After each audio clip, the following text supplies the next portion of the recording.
impromptu afternoon live stream. These are getting to become a regular feature on the channel now, and to be honest with you, I quite enjoy them. I never thought anybody would show up at this time of the day, so the fact that you have is pretty amazing. I'm just going to temper my enthusiasm just for the minute until I know that I've got enough of a signal for you guys to actually start receiving this, because I think it was about 3 minutes the other day before anybody actually saw the start of the video, which is a little bit bizarre, but I am in the middle of nowhere essentially with a really poor reception. So we'll just keep talking until we see the numbers go up, and eventually somebody somewhere should hop in and we can have a chat about tonight's videos. We can talk about the King of Quad series, which I'm very excited about, and anything else really that you guys want to talk about. I'm here just to chill and enjoy half an hour's company with you. Howdy, Tim. How's it going, buddy? Yeah, I forgot to let Discord know. I'm so sorry, Tim. I haven't replied to your message from this morning because, yeah, it's been one of those days, mate. But you understand and you get it. But I'll try and catch up with you tomorrow or later on tonight, depending how it goes. Ricardo, welcome to the chat, my friend. How's it going? So tonight's video, members have already seen it, and looking at the average watch time, it does appear that it's quite a popular video. Not bad, you're sounding a bit boomy, might be mind. It may be how the phone is on the steering wheel, to be fair. That might be a little bit better. Really, what I probably should do, I think I can hook up the DJI mic and have the DJI mic as a mic on the live app. I just know the YouTube API is not brilliant when it comes to like adding extra stuff. No worries, you know that. I say more. Yeah. No, I appreciate it, Tim. I feel guilty sometimes, mate, because I love chatting with you, but like the past few days have been difficult. And a bit more difficult really than the previous weeks. But it is what it is, and you've just one more day, mate. One more day. That's the motto has never been truer. I do need to get my car clean because I've got grass there. Look.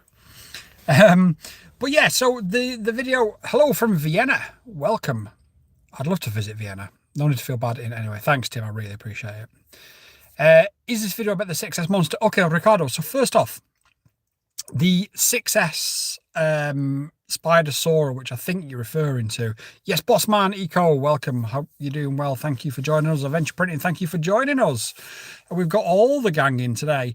Ricardo, the Spider Sora, which was due for release today, has been delayed because of the Chinese shutdown last week. I think has caught Spider off guard a little bit.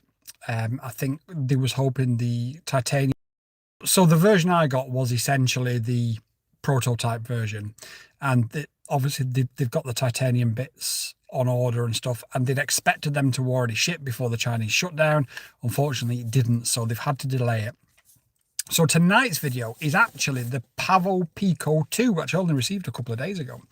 And I've managed to make a 46-minute video out of it after I made all the cuts. I think it was nearly 50 odd minutes before I made all the, cuts, which was crazy, really, absolutely, utterly crazy. But I assume, Tim, if you've watched it, let me know what you think of it in the chat. And if anybody else has watched it, let me know. Too short again. Sorry, Tim. Yeah, Tim's fuming. If it's not like 4 hours long, Tim is absolutely fuming. I am tempted one day to make a video where it is like 2 or 3 hours long, and just out of pure morbid curiosity to see how well it goes. It'd be fascinating. Beta FPV is still catching up with the Chinese holidays, orders not fulfilled or shipped. Yeah, I've heard that from a couple of people of Adventure Printing. So I'm not surprised at all that we've got a couple of delays. And then obviously we've got Black Friday coming up in a couple of, well, what is it, about 5 weeks away now. Then we've got Christmas, which obviously slows things down massively from China. Not for anything that they do, but just because everybody goes crazy ordering stuff. So everything gets put under a mega strain.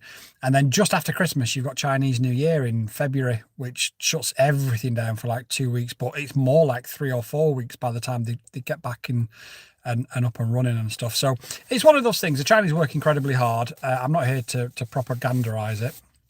But the Chinese work extremely hard, and if they have a holiday, they have a holiday. But it's one of those things you've just got to remember the culture difference that we've got and that they've got when you order from them. You've just got to sort of accept it and take it on the chin a little bit and say, yeah, it is what it is. It's going to take however long it's going to take.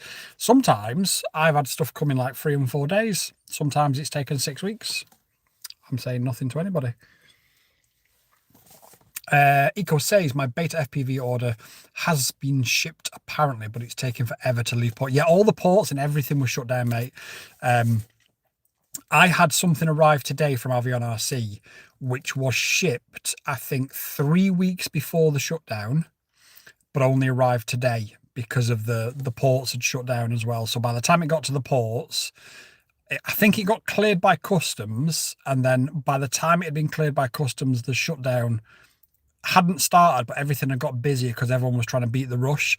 So that slowed it down. Then it got held up in the shutdown, and then it took a while to restart, and it only just arrived today. So, like you say, it's a culture thing, and I think we've just got to understand. And I know I'm quite chill about it, but I do know that a few people get a little bit stressed by it.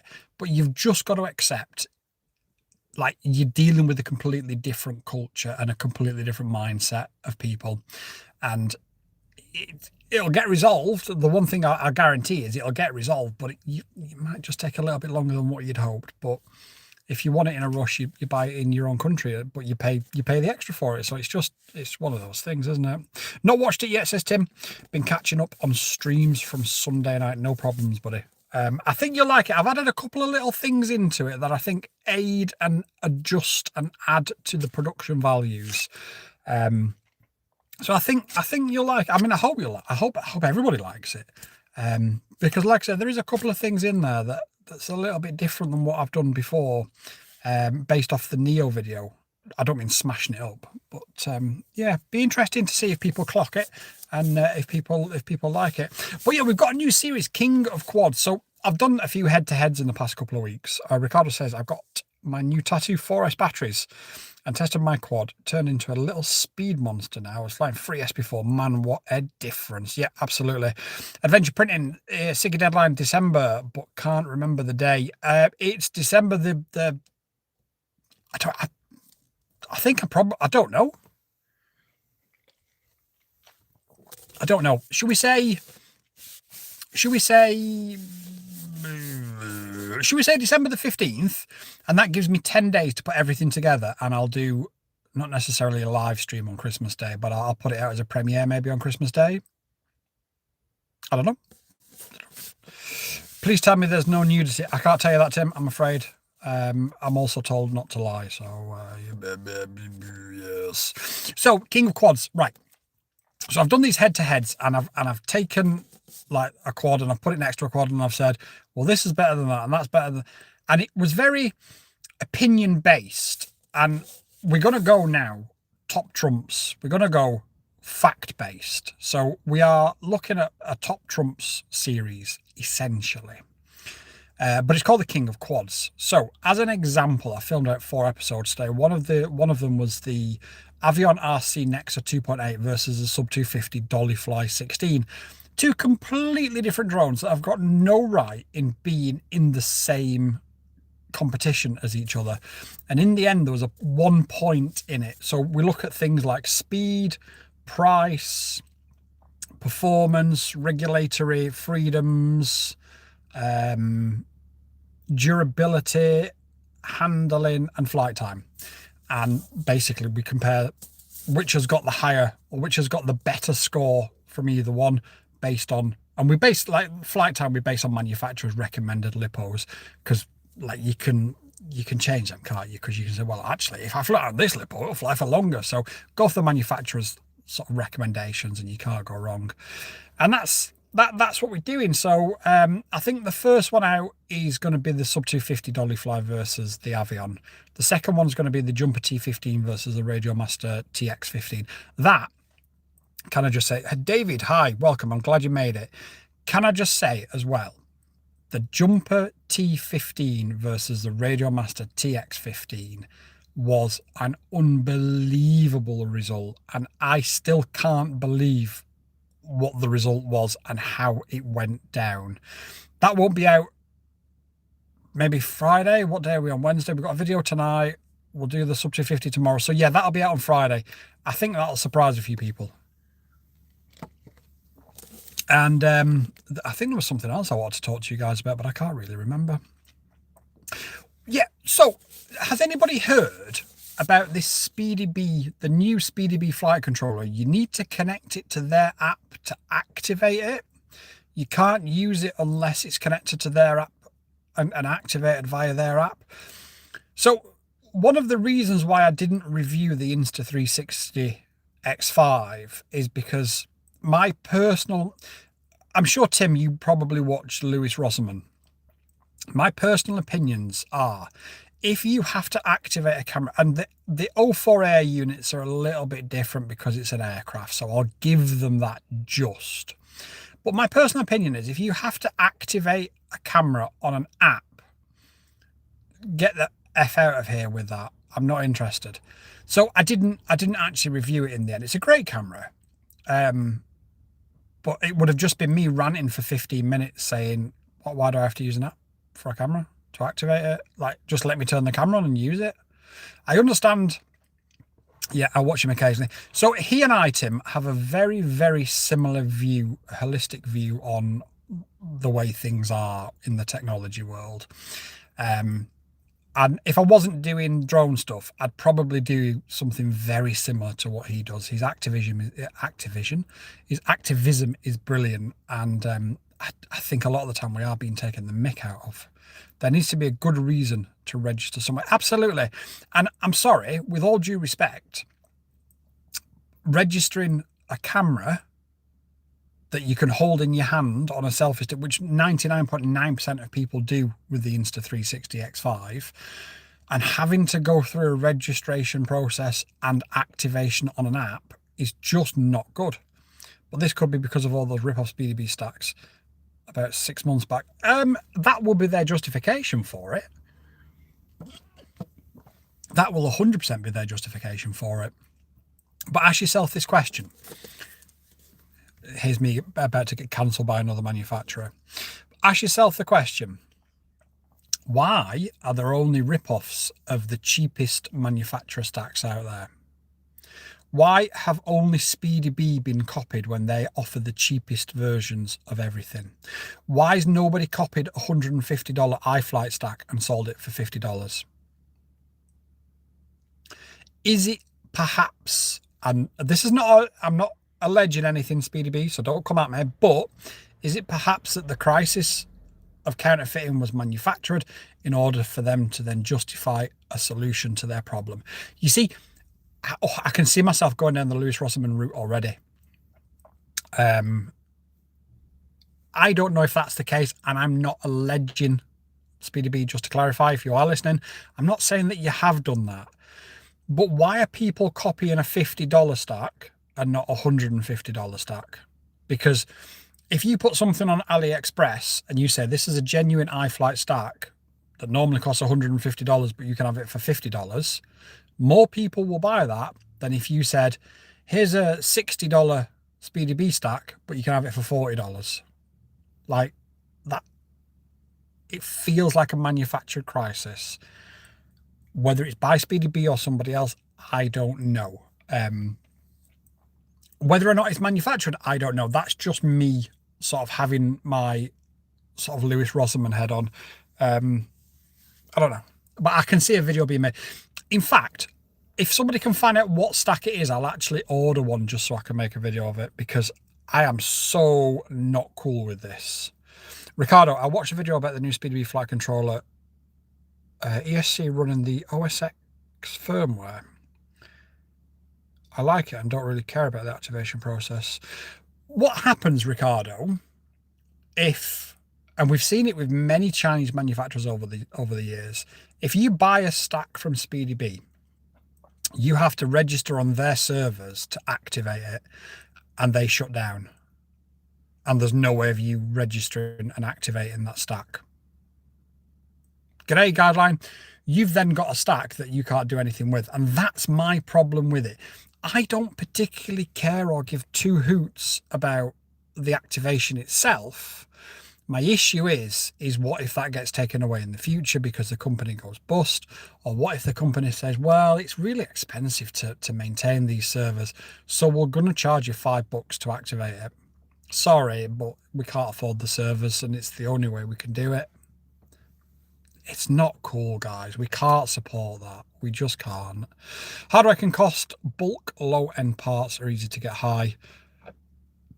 High-end chips have tighter controls and can be used in things of a less friendly nature. Again, speculation here. Yes, that's a very good point, actually, Tim. That's a very good point. Easy that certain ones are being used in certain Eastern European countries and they want to stop it. If that's the case, I'm a little bit more inclined to not get on my soapbox. Only drones in the house, welcome. Oh, well, you can still hack it, but that's not the point, is it? That's not the point. I get what you're saying, Ricardo, and I understand it, but we shouldn't accept it. As consumers, we shouldn't accept this. What happens in 5 years' time when SpeedyBee releases this amazing new update that offers that flight controller that you've got, the new bleeding edge technology, but they say, Ricardo, you've got to pay for that. You've got to pay for that firmware update now. It's behind a paywall on our activation servers. It's the only way you can. Sorry, it costs. Like, as consumers, we just shouldn't be accepting this. And that's sorry, that's me on my soapbox. Fly, says Polka. Is he telling me to go away? James, soon you'll only have their basic firmware without the ability to flash. Yeah, absolutely. Only Drone said, need PC speakers. James, you're absolutely right. And I can see a situation whereby they're going to lock you out of Betaflight as well. They'll fork off, pardon my language, they will make a fork of Betaflight and only their stacks will work with their forks. And we saw it with FlySky, the Nirvana radio. I've got one of those FlySky Nirvana radios. And there was two versions. There was the FlySky NV14 and then there was Underground FPV Nirvana. It's the same radio from the same manufacturer, but one was just branded something else. And then FlySky didn't support it properly. Underground FPV did. FlySky got really upset. Underground FPV had to stop doing what they was doing. Then there was two different forks of EdgeTX or OpenTX as it was at the time. But one wouldn't work with one, but it would work with the other. But then you could hack it eventually to make it work. As consumers, I'm sorry, I don't believe we should accept this. Ricardo says, I'll just pay. I don't care. Fair enough. Fair enough. I personally don't think as consumers we should accept this. But there's plenty of people like Ricardo, and I respect 100%, your opinions and your stance, Ricardo. I'm completely against it, but, you are well within your rights to think and act how you want. I just think it's a slippery slope and it's just something that we as consumers shouldn't act. That's just me. Tim says, it is a possibility. It might not be that at all, but you know me, I can probably make an opposing argument given half the chance and argue with yourself, no doubt. Adventure Printing says, I avoid any activation or online dependent services. Yeah, again, you see, the problem is, excuse me while I drink my Costa. The problem is, we've all got to do it for DJI, and we sort of accept that we've got to do it because there's no alternative. If you offered me a system that was just as good and at exactly the same price, and one of them needed an activation and the other didn't, I would always go with the one that didn't. I just don't understand why we're accepting it. Dual use, says James. We are building in Germany, UK now, a new range of silicon. New shortly, plus 2 months. Oh, James. Oh, who's building this? Sorry, let me know. Get some studio monitors. I've got studio monitors. I can't even tell you what they are though, but they're amazing. I'd rather pay the manufacturer for their work directly because I appreciate their work. But Ricardo, if they make a fork of Betaflight, you're paying them for software that's free that they forked off just to charge you. Now, if it offers something that the standard Betaflight doesn't offer, then brilliant. But if it's just a paywall for the sake of a paywall, you see what I mean? Happy to share the details privately if you'd like to know more. James, I would love to know more. team@squadquads.co.uk. Drop me an email. Only Drone says, thanks, Tim. Tim says, and we will buy from places that align with our morals. I'm less likely to buy from them, but I do like the budget options that feel way better value for money. We are, says James. Tim, you are absolutely right. There are certain manufacturers who I will not give a penny to. Cough, Darwin FPV cough. That's a really bad cough that I appear to have developed there. Because the morals do not align with my morals. Where it's difficult, because of the Eastern European situation, is a lot of manufacturers now are supplying the front line, which the problem is, as far as I'm aware, all of the big boys are. I won't name them in case I get it wrong, but as far as I'm aware, all of the big boys are. And that causes us a real problem. So I just think, I mean, like I say, Ricardo, I've got no issues with you at all. And I've got no issues with sort of your thoughts and opinions. I just find it a bit weird that we're willing to give up our data, access to the physical products that we buy so easily in this day and age. But then you see, I'm old. I'm really old, actually. Ricardo says, don't forget to like. Thank you very much, Ricardo. Hit that like button as you join, leave, and listen to me ramble on. I'm really old, so I'm from an age where we got Sega Mega Drive games, and there was in a box, and you had an instruction manual, and you could read the box, and you could read the instruction manual, and you had a tangible physical product. And over the years, I used to be a gamer. I'm not so much a gamer now, although I do a little bit. And I resisted the move to digital-only games because I could see what was happening. You was being charged more for less. As an example, PlayStation 3, PlayStation 4 games, Xbox One games, you could go in, you could buy them from a shop, you could go into a Game Station or whoever it was at the time, and you could part exchange them, or you could sell them on eBay. When you've done with them, you've finished, you sell them, or you keep them. And then, when the new console comes out, you've got 50 games in a box that you can sell with your console. When everything's online only and digital only, they can set the prices what they want. There doesn't ever have to be a discount, and quite often these days there rarely is. But then the problem is, as we've seen, servers get shut down. You can't access the game that you bought. Oh, you played it for 3 years. Yeah, no, that's enough now. You only bought a license to pay. You didn't actually buy the game itself. And then when you come to sell your console, you might have spent 800 quid or $800 or 800 euros on games, but you don't get a penny of that back because they're all digital games. And you can't sell the digital games. Whereas in the past, if you'd have sold a console with 50 games versus a console with no games, you'd have been getting 2 or 3 times your money. Anyway, that is me going on an absolute ramble. Ricardo says, me too, I'm 43. I'm surprised, Ricardo. I am surprised. But like I say, I respect everybody's opinions. I paid over $3,000 for one game. Wow. I'm from the time without mobile phones. So am I, Ricardo. I'm older than you. Everywhere was green fields and children ran on coal. No, we didn't run on coal, Tim. We mined for the coal. I was down on a pit at 8 me, mate. Down pit like canary. Silly. Aye. No, I do sound like an old fuddy-duddy, but it's something that is just, I'm really passionate about. And I just think that we're giving up a little bit too much, a little bit too easily. And like I say, at the end of the day, everybody's different. So if that's your thoughts and opinions, that's your thoughts and opinions. What was the game that you paid over $3,000 for? I know there's a few sort of classics out there that do cost a big, big dollar. James, I'm in my 50s those days. So James, you remember exactly what I'm talking about, don't you? I'm nearly fit. Well, I'm not really nearly. I'm in my mid-40s as of now. Literally as of now, I'm in my mid-40s. So James remembers. Star Citizen. Ah, nice. That's crazy. Why was Star Citizen $3,000? Is that? I don't know. I'm not really into games these days. It's still in beta. So why on earth is it 3? I don't know, mate. I don't know. James says 100% he remembers those days. Yep. And like, I don't know, mate. I don't know. It's, we're just giving up too much too easily.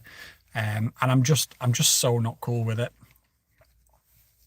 You can buy ships that cost $1,000 each. That's the other, right. Oh man, that's the other thing, right?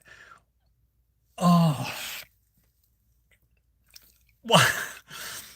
why are we spending tangible money on products in game? Now, I get it if it's like a new level that extends the gameplay of the game. I get all that.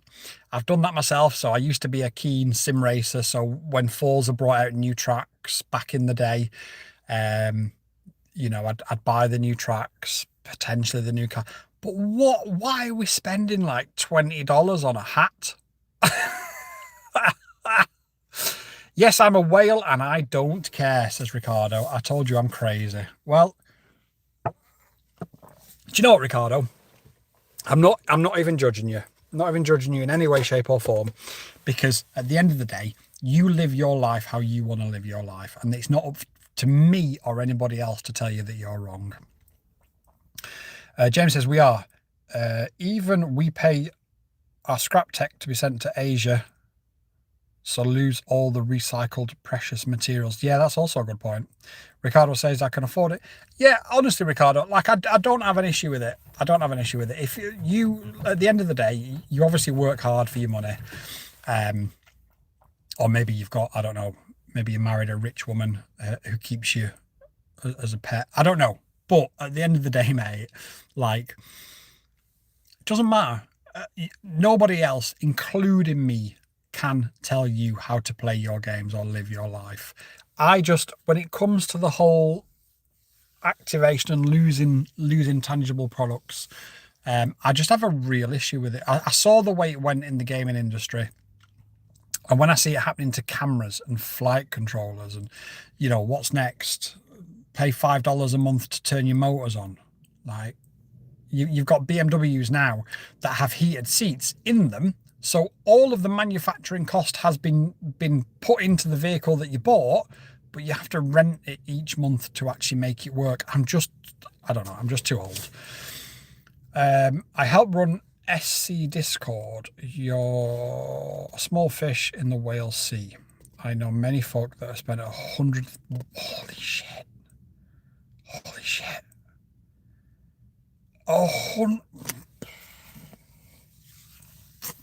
Wow. And I can't even get people to subscribe to Patreon. Wow. But at the end of the day, like I say, you do you. Nobody else should ever judge you, and I would never judge. I mean, I honestly can't say I understand it, but nobody else, including me, should or will ever. Well, I certainly won't ever judge you. As long as you're happy and content, it is what it is, isn't it? Yep, there's a lot of money in the black market too in Star Citizen. That's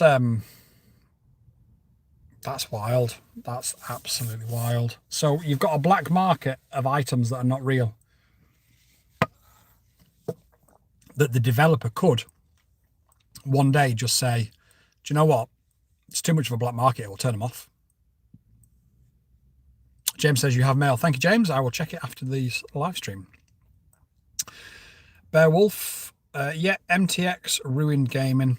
The incentivization of introducing it for publishers. A lot of devs don't want to introduce, pay to win. Yeah, 100%. 100%. You know, it's been coming for too long. I remember a guy losing a 12k ship after he bought it. Oh, and add-ons like insurance. This is a weird, this is, I mean,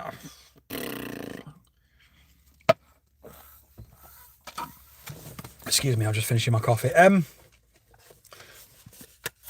Yeah, I mean, I can't pretend to ever understand it, but as long as you're happy and you're not hurting anybody. But Star Citizen is the best game ever made. What makes it the best game ever made? Because I've never played it. And as far as I was aware, Star Citizen is basically just a lot of emptiness and like nothingness. And you're just like, so educate me. James says, yes, if you crash your ship, you have to pay for a new one if you don't have insurance. Only Drone says, that's a damn tall claim, sir. Well, I'm baffled. Anyway, what time are we on? We are on 52. So tonight at 10 p.m. UK time, we've got the Pavel Pico 2 review. Like I said, members have already watched it. I would implore anybody and everybody who's watching this stream. We had nearly 70 watchers earlier on in this stream, which was crazy for this time of the day. We have dropped to about 12 now, but I appreciate each and every one of you. Sorry, dive down a rabbit hole. Just happened to find something very strange. I've sent it on Discord. I need to find out what this Speedy B flight controller is that needs to be activated, because I need to make a video on this, because I am, yeah. Weird. Very, very weird. I have lifetime insurance on all my ships. I don't even know if I dare ask how much tangible money that actually costs, Ricardo. But I'm going to ask anyway. How much money does that actually cost in real terms?